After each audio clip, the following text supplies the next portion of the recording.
Assalamualaikum warahmatullahi wabarakatuh. Mimin sekarang mau ke daerah kota Purwakarta dulu ya guys, temen. Oke, lanjut saja ceritanya. Bab 251. Gadis yang bernasib buruk. Sebagai murid Kimen yang kuat, Chu Chen tidak pernah memperhatikan jebakan kecantikan. Tidak. Meskipun dia tahu pihak lain menggunakan perangkap madu, Chu Chen tetap naik bas secara terbuka. "Kenapa kamu datang menemui temanmu sendirian? Apakah kamu tidak takut dikenali oleh penggemarmu?" Chu Chen bertanya dengan rasa ingin tahu. Xiao Lang berkata sambil mengemudi, "Aku tidak punya banyak teman."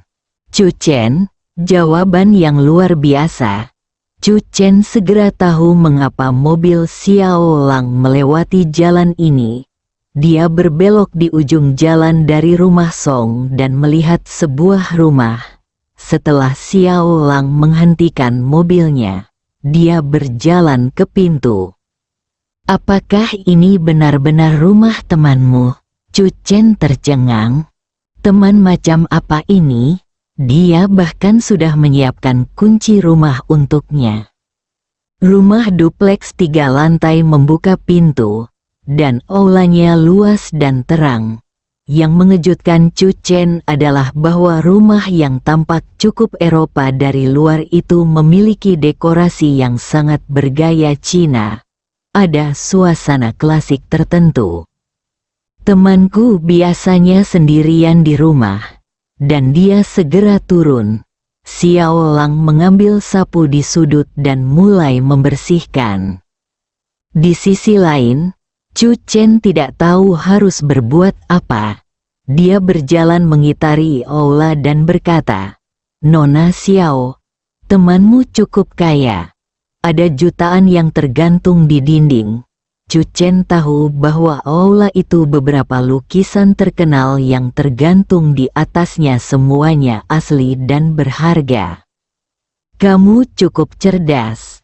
Sebuah suara datang dari tangga. Chu Chen mengikuti suara itu dan melihat ke atas. Seorang wanita sedang berjalan dengan langkah anggun. Dia mengenakan hanfu yang langka, seperti wanita klasik Jiangnan yang berjalan keluar dari sebuah lukisan. Namun yang mengejutkan Chu Chen adalah wajah wanita itu masih ditutupi kain kasa sehingga wajahnya tidak terlihat. Sendirian di rumah, wanita bertopeng memakai hanfu. Ada banyak tanda tanya di benak Chu Chen.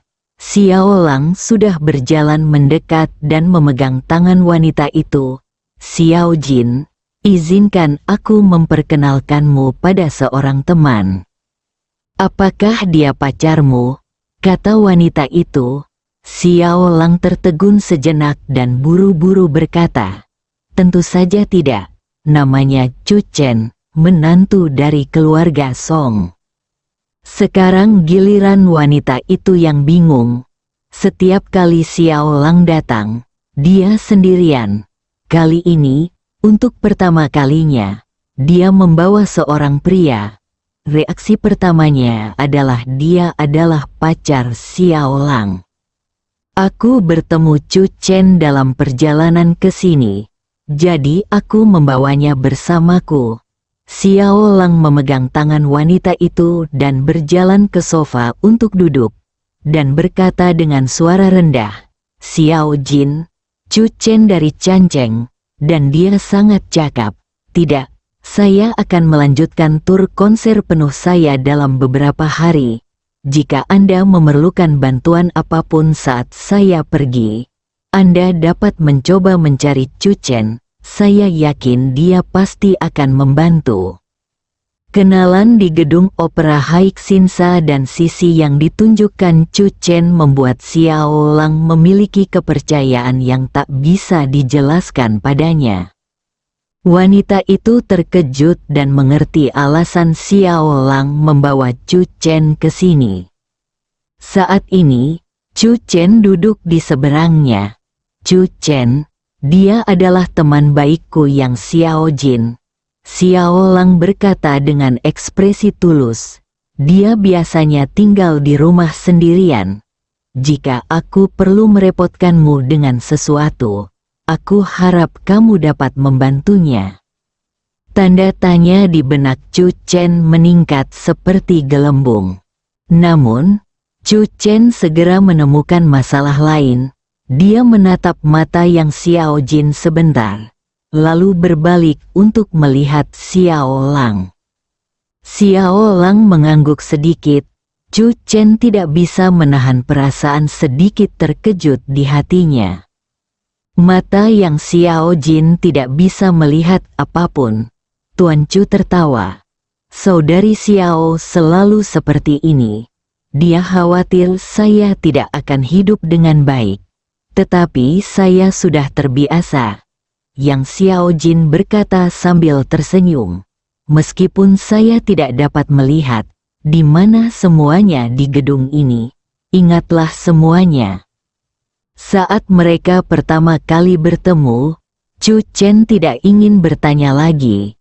Dia duduk di depan kedua gadis itu dan mengobrol sebentar. Mereka bertiga bertukar nomor telepon aula di lantai pertama, lalu naik ke atas bersama Yang Xiao Jin. Saya terlalu malu untuk mengikutinya, jadi saya hanya mengagumi kaligrafi dan lukisan di dinding di lantai pertama.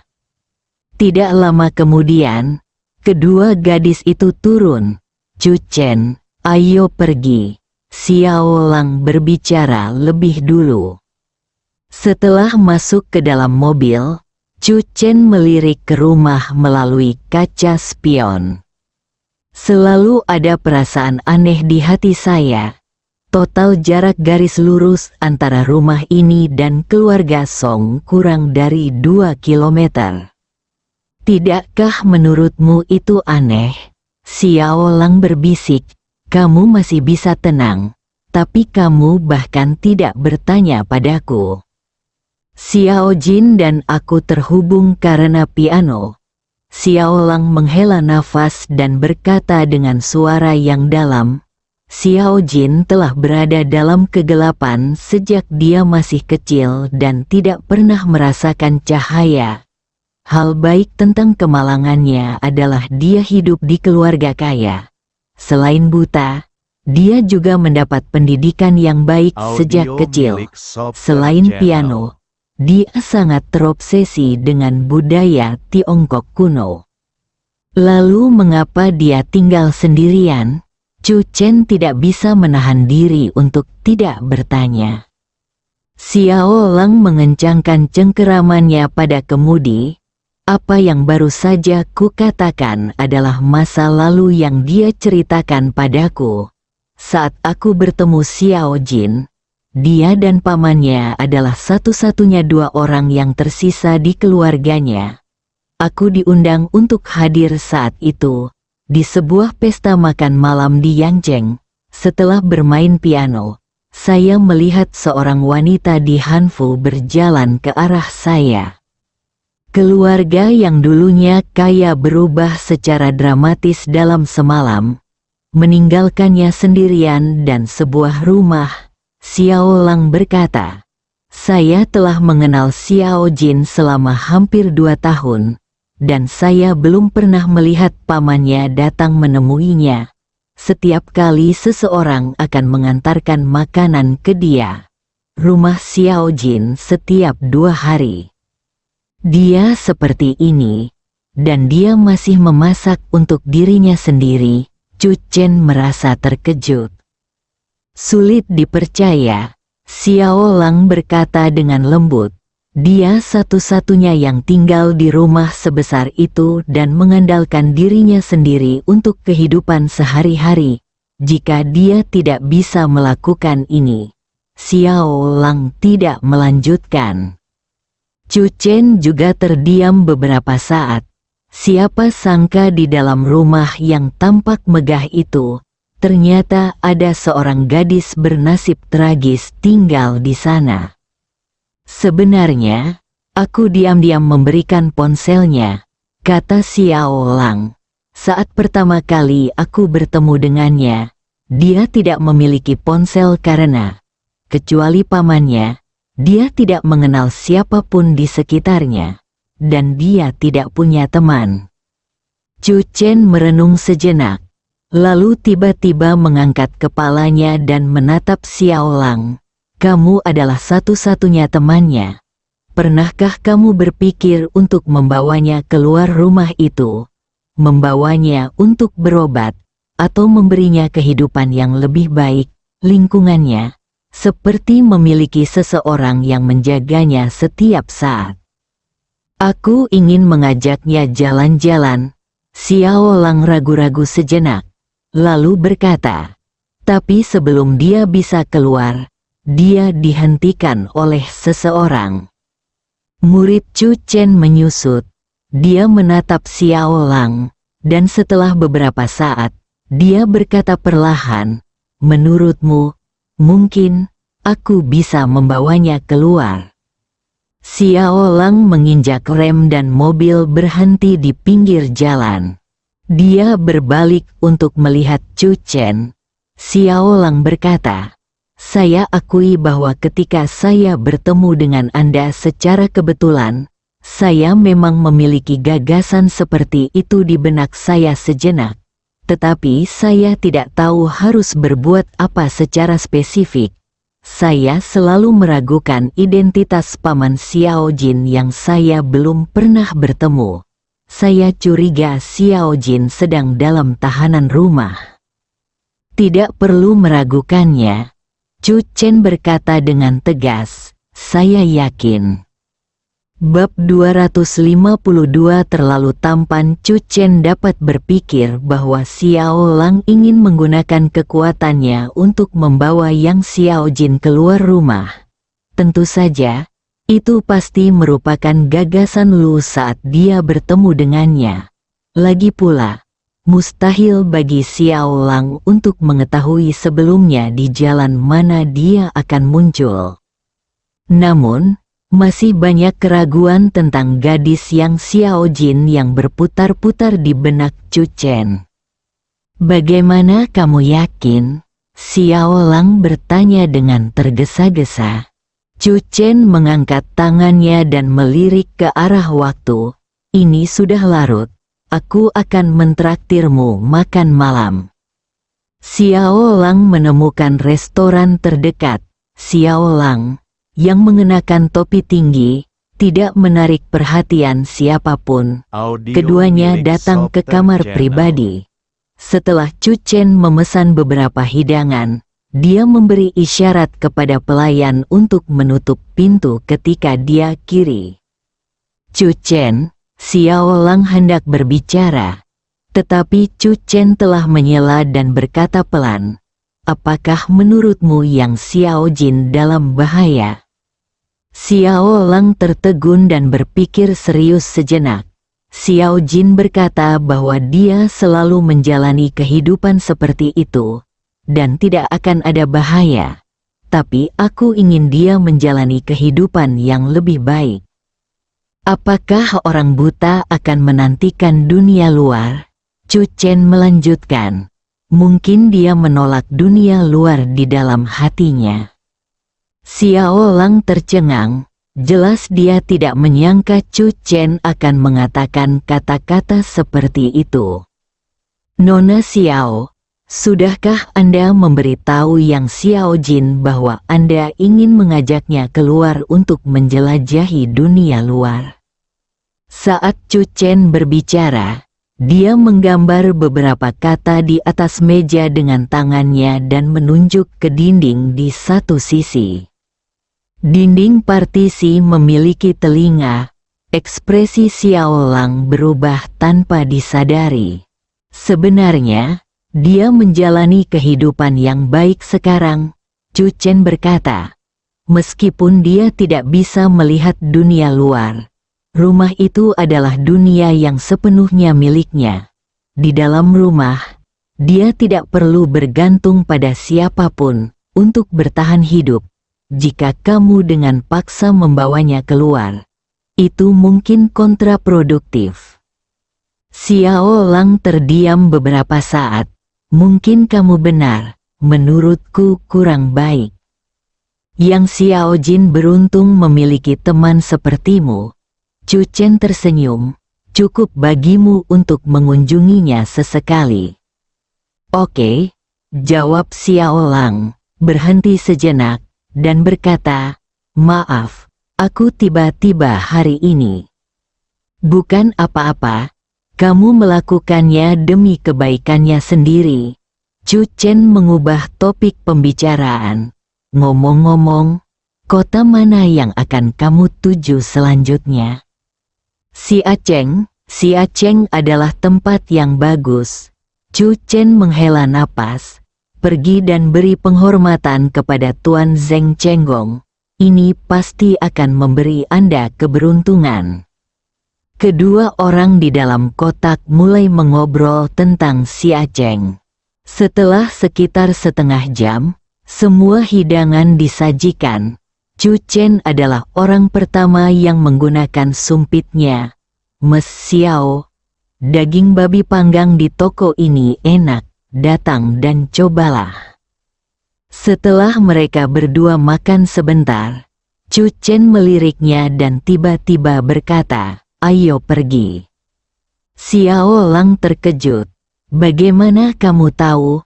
Kami yang berlatih tinju dan menendang memiliki telinga yang lebih baik daripada orang biasa.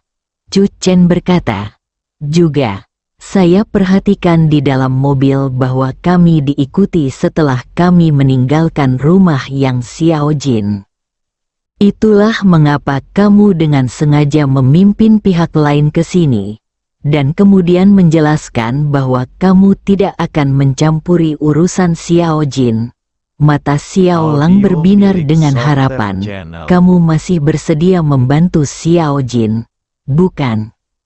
Mengapa kamu tidak mengerti bahwa saya sengaja membawa pihak lain ke sini untuk memisahkan diri satu sama lain dan memberitahu mereka dengan jelas bahwa saya tidak akan ikut campur dalam urusan yang Xiao Jin? Jawab Chu Chen. Xiao Lang terkejut. Apa yang dikatakan Chu Chen memang benar. Berapa banyak yang kamu ketahui tentang keluarga yang Xiao Jin? Chu Chen bertanya. Apakah orang tuanya masih hidup? Apa yang mereka lakukan sebelumnya? Dan apa hubungan antara pamannya saat ini dan dia? Dia juga meminta orang-orang untuk mengawasi rumah ini. Pasti ada banyak hal yang terlibat. Apakah Anda memahami semua ini? Xiao Lang benar-benar tercengang. Dia tidak tahu apapun yang ditanyakan Chu Chen. Dari sudut pandang Xiao Lang, dia hanya ingin membawa Yang Xiao Jin keluar dari dunia baru. Tetapi dia tidak menyangka Yang Xiao Jin akan terjerat dengan belenggu satu demi satu, mencegahnya keluar. Apalagi setelah apa yang terjadi hari ini, Xiao Lang kini semakin menyadari bahwa mungkin tidak mudah bagi Xiao Lang untuk keluar seperti yang dia kira. Xiao Jin mungkin tidak dalam bahaya sekarang, tapi aku merasa dia dalam bahaya setiap hari. Xiao Lang merasa agak tidak nyaman di hatinya. Menatap Chu Chen, dia juga merasa bahwa Chu Chen tidak akan begitu saja menonton. Menyaksikan hal semacam ini terjadi di bawah mata Anda sendiri tanpa melakukan apapun. Xiao Lang tidak meminta bantuan Chu Chen lagi. Bagaimanapun, Chu Chen baru saja mengatakan bahwa mungkin ada banyak hal yang terlibat di balik Yang Xiao Jin, dan tidak ada yang mau menimbulkan masalah dengan mudah. Jangan khawatir, pergilah ke Xiacheng, Chu Chen berkata dengan riang saat ini, rumahnya tidak jauh dariku. Jika memang ada bahaya, jika dia meneleponku, aku pasti akan berada di sana. Xiao Lang mengangguk, baginya, jarang sekali Chu Chen mengambil inisiatif untuk menyetujui hal ini. Terima kasih, Chu Chen. Setelah makan, Xiao Lang mengantar Chu Chen kembali. Sepanjang jalan, Chu Chen juga sedang bermeditasi. Ada satu hal yang Chu Chen tidak beritahukan secara langsung kepada Xiao Lang. Alasan mengapa dia memutuskan tanpa ragu-ragu bahwa Yang Xiao Jin berada dalam tahanan rumah adalah karena saat dia masuk ke dalam rumah, Chu Chen menyadari keberadaan teknik Kimen. Namun, fluktuasinya sangat lemah, dan untuk sementara, Chu Chen berada tidak dapat mendeteksi secara spesifik, yang juga menunjukkan bahwa orang yang mengatur teknik aneh ini sangatlah kuat. Alasan terbesar mengapa Chu Chen setuju untuk membantu Yang Xiao Jin adalah karena hubungan antara Yang Xiao Jin dan Kimen di belakangnya. Ngomong-ngomong, seperti apa rupa Yang Xiao Jin? Chu Chen tiba-tiba bertanya, mengapa dia menutupi wajahnya di rumah? Ketika Xiao Lang memintanya masuk ke dalam mobil, dia menggunakan perangkap kecantikan. Xiao Lang merenung sejenak. Sejujurnya, aku belum pernah melihat Xiao Jin setelah melepas kerudungnya. Apa? Chu Chen tertegun. Kenapa? Dia seperti ini ketika aku pertama kali bertemu dengannya, kata Xiao Lang. Kemudian, ketika kami sudah lebih mengenal satu sama lain, aku bertanya padanya tentang hal itu. Saat itu, Xiao Jin menjawab bahwa pamannya lah yang menyuruhnya untuk menutupinya wajahnya kapan saja dan di mana saja. Karena Xiao Lang terdiam. Aku sangat tampan. Aku khawatir aku akan diingat. Alasan macam apa ini? Chu Chen semakin merasa bahwa yang disebut paman di belakang Yang Xiao Jin itu terlalu aneh. Aku juga mencoba meminta Xiao Jin melepas cadarnya, tapi Xiao Jin mendengarkan kata-kata pamannya. Dia berkata bahwa paman hanya memintanya melakukan dua hal. Satu hal adalah dia tidak bisa keluar, dan yang lainnya adalah dia tidak bisa mengambil buka tabir. Xiao Lang menghela nafas. Pertama kali kamu bertemu dengannya adalah di Yancheng, tapi dia tinggal di Canceng. Semakin Chu Chen memikirkannya, semakin aneh perasaannya. Dia juga tidak menyangka akan menemui hal seperti itu ketika dia baru saja keluar jalan-jalan karena bosan. Setelah keluar dari Soul Calming Talisman, Chu Chen memiliki keinginan untuk mengetahui sesuatu untuk pertama kalinya.